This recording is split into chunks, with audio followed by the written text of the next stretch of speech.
Magandang araw po sa inyong lahat mga kababayan at welcome back dito po sa PNR at ito nga mga ka-review natin. Halaka, eto na, Korte Suprema binigla ang House Speaker. Palasyo di nakapagpigil, pinatalsik ang Kongreso. Yan mga kababayan, patungkol po yan ang ating alamin at bibigyan ng komento ngayong araw nito. At ito na nga po, simulan na po natin to. Sawa na ang bayan ko sa magnanakaw na tao. Mga kaibigan, ito breaking news.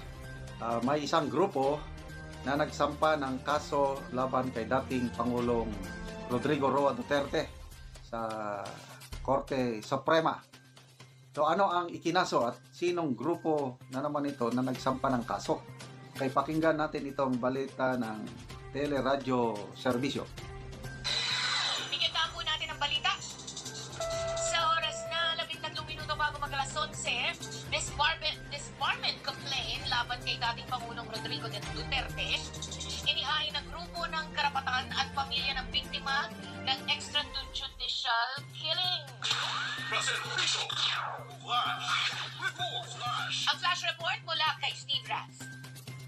Itawiti mismong pamilya ng mga biktima ng extrajudicial killing sa Human Rights Group o Human Rights Advocate ang tumulong dito sa Supreme Court ngayong umaga para ipadispar o tanggalan ng lisensya bilang abogado si dating Pangulong Rodrigo Duterte.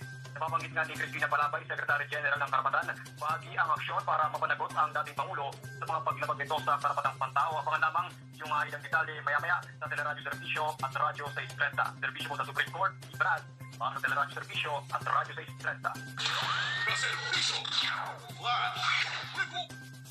Okay, so disbarment case. Hindi na sila nakontento. So yan mga kababayan, walang tigil, walang humpay ang kanilang talagang operasyon na siguro ito, no? So, para ma-pin down ang mga Duterte, mga kababayan. Ngayon naman, wala nagpapalitan lang, oh. Pagkatapos nilang batikusin or bigyan ng issue, no? Si Vice President Sara Duterte, hindi na nakaya. Dito naman sila kaya former PRRD. No, kapag hindi naman si PRRD, dito kay Vice President. Oh, di ba?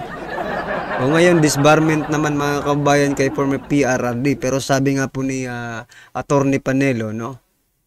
Sa buong buhay ni former President Duterte, no? Hindi po siya nakasuhan. Ngayon lang, mga kababayan. Grabe itong ano nito. Itong si Castro yata ang may ano nito kasi kasamahan niya yung ano dyan di ba? Yung nagpa-file, kasamahan niya po no? So meaning, this is a move, no? Ng mga makakaliwang grupo para makaganti kay former PRRD. Di ba? Ano sa palagay niyo mga kababayan, magtatagumpay ba? Or dapat bang patulan ng Korte Suprema itong kanilang complaint or disbarment, no? Kay former PRRD. Ito nga ang naisip ko mga kababayan. No? Bakit hindi si Tambaluslos ang i-disbar ninyo? At tuluyan na natin patalsikin dyan sa pwesto. Di ba? Sila po ang very, very visible kung baga. Di ba? Sa pangungurakot, di ba? Sa panggigipit. Sila po ang gumagawa ng batas, but para sa mata ng tao, they are the one who violates the law, mga kababayan. Pero para siguro sa kanila, hindi nila nababiolate yun kasi sila ang gumagawa ng batas diba?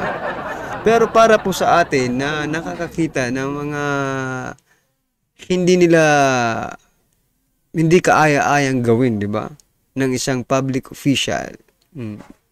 May mga kaso nga ito di ba?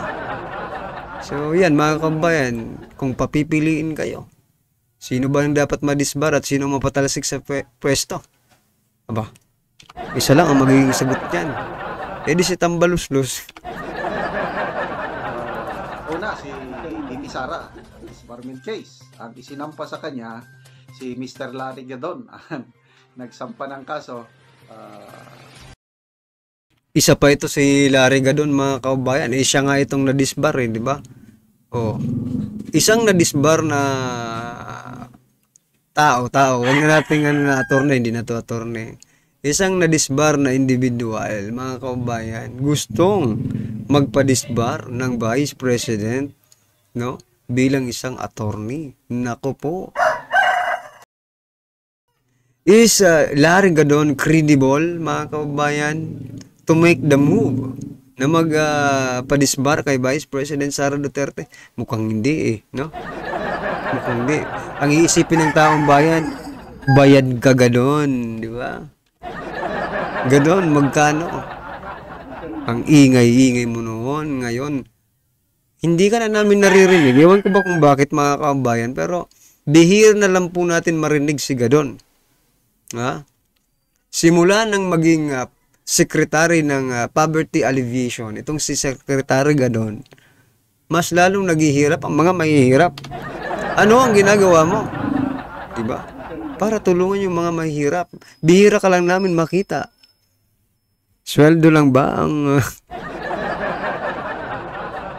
sweldo lang ba ang hinahabol mo dyan sa posisyon na yan? Posible. Hindi natin alam, di ba? Posible na sweldo. Malaki siguro ang sweldo dyan eh.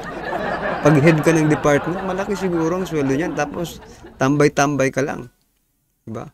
Tapos, bigla na lang siyang magpapakita kapag babatikusin niya si Vice President Sara Duterte. Oy, mahiya ka naman. Vice President Sara is a working Vice President. Tapos ikaw, secretary ka ng department na ano yun? Poverty alleviation, ano? Dapat ikaw ang, nako, Gadon, mag-resign ka na. Abogado na nadisbar. Okay?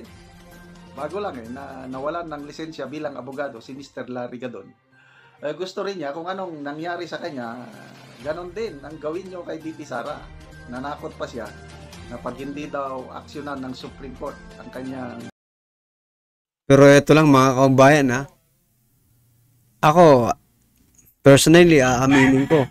Maging si General Macanas, siguro ko aaminin niya rin na minsan sa ating pagbablog, no, ay hinangaan talaga natin si Gadon, no? Napanood ko rin si General Macanas, pinupuri to si Gadon noong mga panahon eh. Diba? Noong mga panahon may ano pa si Gadon. Hindi pa natatapalan ng pera. Hindi ko alam bakit nila nagagawa yan, no? Reklamo na disbarment case, ipapa-impeach niya lahat ang mga member ng Korte Suprema. Okay, bring it on, Mr. Larry Gadon. Now, ano itong karapatan?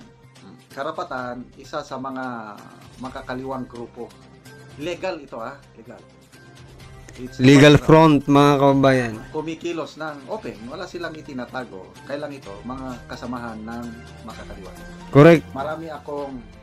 Marami akong experience in dealing with karapatan, ano? Ang pinaka memorable sa akin yung minor de edad na babae na sumama siya sa armadong kilusan at a young age, siguro mga 12 or 13 years old. Siya po si Jelen Dayong. Very controversial na kaso itong si Jelen Dayong, mga anong year ito? 1998 or 99 na? Parang narinig na natin yung pangalan na yan, di ba, mga kababayan? I think narinig na po talaga natin yung pangalan yan. Interview ata sa SMNI nung panahon pa ng yung NTF-ELCAC, di ba? Isa po yan siguro sa mga nag-testimony or nag-testify, mga kababayan. Parang pamilyar talaga yung pangalan na sinasabi ni General Macanas. Nagkaroon po ng encuentro sa Agusan del Norte between Army soldiers at ang NPA. Sa kasamang palad, si Jelinda yung isang minor de edad na tamaan. So, ang ginawa ng ating mga kasundaluhan, niligtas, ni-rescue, dinala sa ospital si Jelinda yung. And then, nung naka-hospital na si Jelinda yung sa Army Station Hospital sa Cagayan de Oro, yun na, pumasok na ang karapatan. Gusto nilang kunin si Jelinda yung. So, ang DSWD, ayaw namang pumayag. Kasi, dahil minor de edad, si Jelinda yung, dapat DSWD ang mag-custody sa kanya hanggang ang karapatan, kinasuhan niya ang DSWD. Then, si Secretary Gloria Macapagal Arroyo Panon. Yun ang una kong experience sa karapatan. Na gusto nilang kunin yung child warrior. Ayaw nilang magamot sa hospital. Okay, to make the long story short, nung nag-decide na ang korte na ang batang si Jelinda yung i-turn over na sa parents, hindi na sa DSWD. So, in a way, panalo ang karapatan kasi through the parents of Jelinda yung makontrol na si Jelinda yung. And then, yun na, binigyan ako ng trabaho ng aking commanding general noon. I was din a lieutenant colonel na dapat at all cost makuha namin ang simpatya ni Jelinda yung. So, to make the long story short, nakonbinsi namin si Jelinda yung na huwag pumunta sa kanyang mga parents kasi pag nandun siya, babalik na naman siya sa Ilosan dahil nandiyan ang karapatan eh. So, bigla nag-decide si Jelinda yung na magpasakop sa military sa army sa amin. So, inadapt namin si Jelinda. Ngayon, isa na siyang sundalo. Army, Master Sergeant na si Jelinda yung.